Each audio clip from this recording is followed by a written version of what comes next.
안녕하세요. 오늘 저희가 함께 살펴볼 이야기는요, 보내주신 매일경제 기사를 보면서 시작해볼까 합니다. 요즘 50대, 60대에서도 이 조발상 치매 발병률이 크게 늘고 있다고 해서요.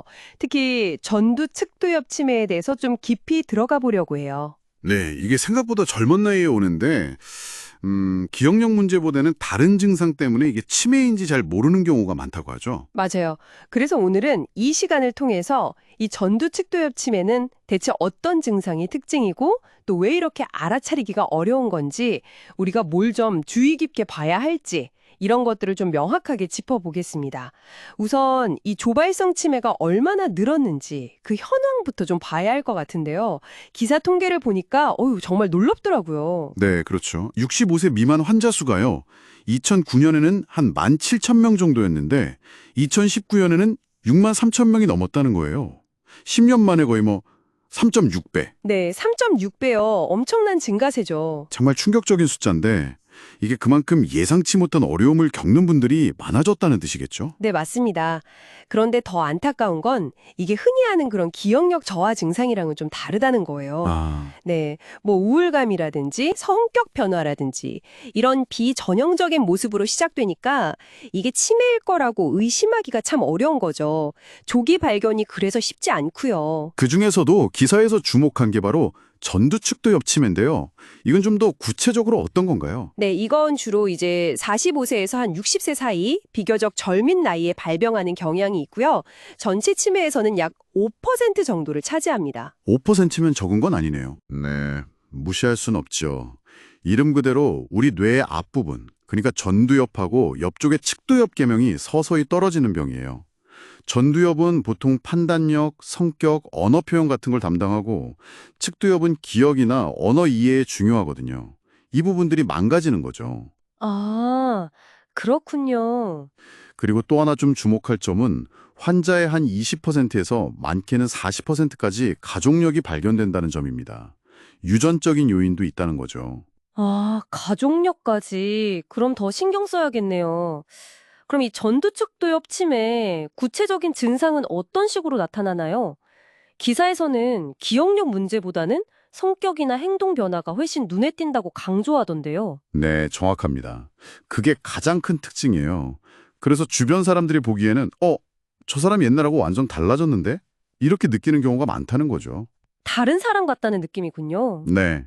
예를 들면 갑자기 굉장히 충동적으로 변하거나 예의 없게 군다거나 또 다른 사람 감정에 전혀 공감을 못하고 무관심해지기도 하고요.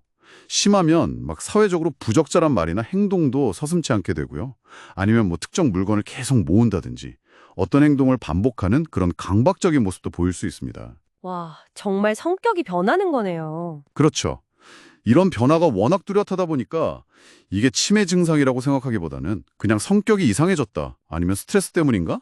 혹시 우울증이나 다른 정신과 문제인가? 이렇게 오해하기가 쉬운 거예요. 성격 변화 말고도 언어 문제도 심각하다고 하던데요. 이건 어떻게 나타나나요? 네, 언어 능력 저하도 아주 중요한 증상 중 하나입니다. 대화할 때 있잖아요.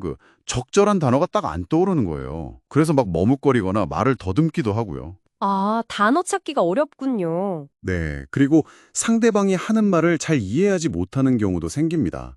나중에는 의미 없는 말을 자꾸 반복하거나 더 심해지면 아예 말이 못하게 되는 실어증으로 가기도 하고요. 이것도 그냥 건망증하고는 완전 다른 거네요? 그럼요, 확연히 다르죠. 정말 듣고 보니 이게 치매 증상이라고 바로 연결짓기는 어렵겠어요.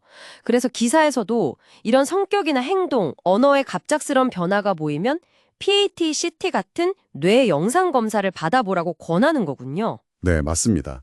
PET-CT, 그러니까 양전자 방출 단층 촬영은 뇌 어느 부분의 기능이 떨어졌는지 좀 시각적으로 보여주거든요. 진단에 상당히 도움이 됩니다. 그럼 치료는 가능한가요? 솔직히 완치는 어렵습니다. 하지만 조기에 발견해서 관리하면 증상 진행을 좀 늦추거나 완화할 수는 있어요. 인지 기능을 좀 돕는 약물이라든지 아니면 문제 행동을 조절하기 위한 항우울제나 항정신병 약물 같은 걸 쓰기도 하고요.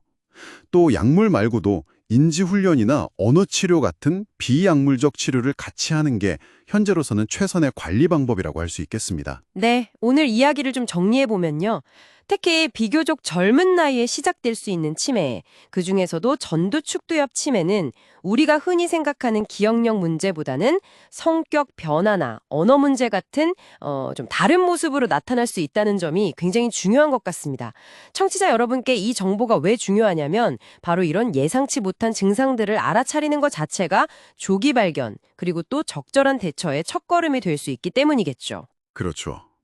여기서 좀 더 생각해 볼 지점은 뇌의 특정 영역이 손상되는 것이 단순히 기억력뿐만 아니라 한 사람의 성격, 행동 방식, 그리고 다른 사람과 소통하는 능력에까지 얼마나 극적으로 영향을 미칠 수 있는가 하는 점인 것 같아요. 뭐랄까, 전두엽과 측두엽 기능이 떨어지는 게 그 사람의 정체성 자체를 흔들 수 있다는 거죠.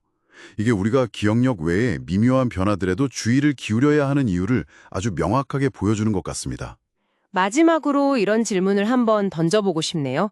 혹시 주변 분들이나 아니면 자기 자신에게서 나타나는 사소한 성격이나 행동 혹은 언어 습관의 변화를 에이, 그냥 스트레스 때문이겠지? 아니면 나이 탓이겠거니 하고 그냥 넘기지는 않으셨는지요?